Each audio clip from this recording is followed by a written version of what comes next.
ప్రభు నామమున మీ అందరికీ వందనాలు. ఈరోజు దేవుని యొక్క వాక్యము వాగ్దానము 2వ తెస్సలోనిక రాసిన పత్రిక 3వ అధ్యాయం 5వ వచనం.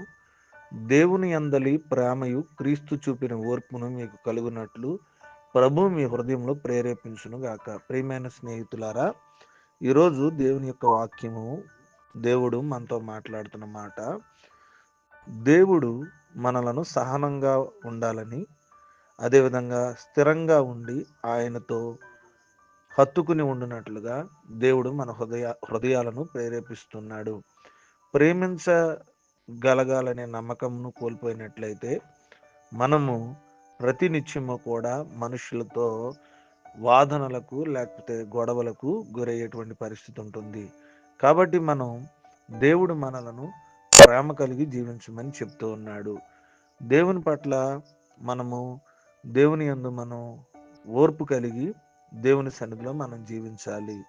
అదేవిధంగా మన హృదయాల్లో దేవుడు ప్రేమ ఓర్పు కలిగి జీవించమని చెబుతున్నాడు. చాలాసార్లు మన ఉద్యోగరీత్యా బాధ్యతలను బట్టి మనకున్న పరిస్థితులు బట్టి మనం ఓర్పును కోల్పోతాం, మనుషుల మీద ప్రేమను కూడా కోల్పోతూ ఉంటాం.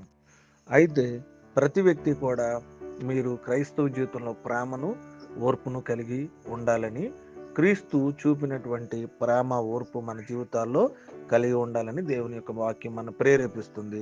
కాబట్టి ఓర్పును కానీ ప్రేమను కానీ కోల్పోతే కొన్ని పరిస్థితులు బట్టి తిరిగి ఆ ఓర్పుని ప్రేమని మన జీవితంలో కలిగి జీవించి దేవుని ఆశీర్వాదాలు పొందుకుందాం. ఈ కొద్ది మాటలు దేవుడు మన వెనుకల్లో ఫలించి ఆశీర్వదించునుగాక. ఆమేన్. ప్రార్థన చేసుకుందాం, తల వంచుకుందాం.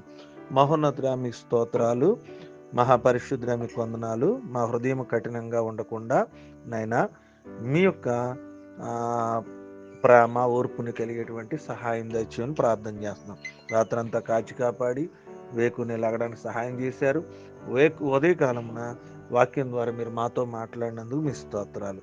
నేను మీ యొక్క లోతైన ప్రేమను కలిగి మేము జీవించడానికి, ఓపికను కలిగి జీవించడానికి సహాయం చేయమని ప్రార్థన చేస్తా ఉన్నాం. అయ్యా, ఈ దినమంతా కూడా మీ సన్నిధి మాకు అనుగ్రహించమనొచ్చు. కొన్నిసార్లు మా జీవితంలో ఓపికను ప్రేమను కోల్పోతున్నాం. నేను ప్రతి ఒక్కరికి ఓపిక ప్రేమ దయచేయమని ప్రార్థన విజ్ఞాపన చేస్తూ ఉన్నాం. నేను ఈరోజు ఉన్నటువంటి వివాహ దినాలు, పుట్టినరోజుల గురించి ప్రార్థన చేస్తున్నాను. అదేవిధంగా ప్రపంచ దేశాల యొక్క పరిస్థితుల గురించి, రాష్ట్రాల గురించి నేను ప్రార్థన చేస్తున్నాను. పిల్లలు మరలా స్కూల్స్కి, కాలేజెస్కి వెళుతున్న బిడ్డల గురించి ప్రార్థన చేస్తున్నాం. వ్యాపారాలు, ఆర్థిక పరిస్థితులు, ఈ దినపు పని పాటలు ఉన్న ప్రతి ఒక్క అంశాన్ని బట్టి ప్రార్థన విజ్ఞాపన చేస్తున్నాం. మీ సన్నిధి, మీ ప్రసన్నత, మీ కృప కాపుదల సంరక్షణతో మమ్మలను, మా కుటుంబాలను నడిపించి మీ నామాన్ని మహింపరచుకుని మమ్మల్ని బలపరచమని ప్రార్థన యేసునామమున అడుగుచున్నాము తండ్రి. ఆమేన్.